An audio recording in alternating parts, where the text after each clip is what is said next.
თუ თქვენ გიყვართ ადამიანი გარეგნობით, ეს არის გართობა.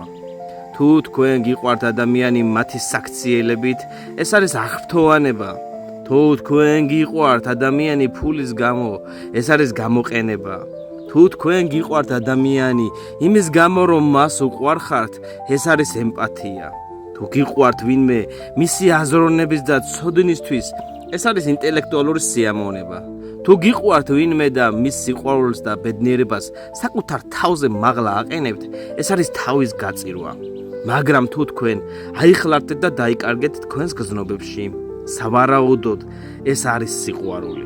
თუ თქვენ უფრო და უფრო ფიქრობთ თქვენს ადამიანზე და მისი არსებობა შენს ცხოვრებაში არის ბედნიერების მომტანი, ეს არის ნიშანი იმისა, რომ თქვენი გზნობები უფრო და უფრო ღრმავდება თქვენში.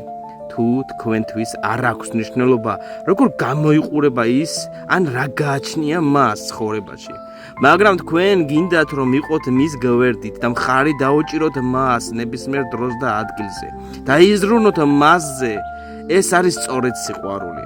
და თუ თქვენ მზად ხართ იაროთ მასთან ერთად ნებისმიერი სირთულის გზაზე, ეს არის.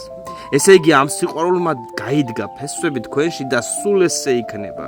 სიყვარულის სამართალი არ არის ლოდინში და ანგარებაში, არამედ გაცემაში, რომ უკან არ მოითხო სამაგიეროს უანგაროდ გასცემ და ეს გაბედნიერებს.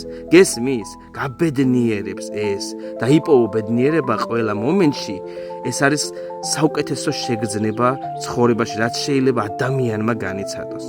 დააფასეთ ის დრო და მომენტი, რა დროსაც ერთად ხართ, დრო რომელიც არ განმეორდება, რომელსაც ერთად ატარებთ და დატკბი ყოველი წამით.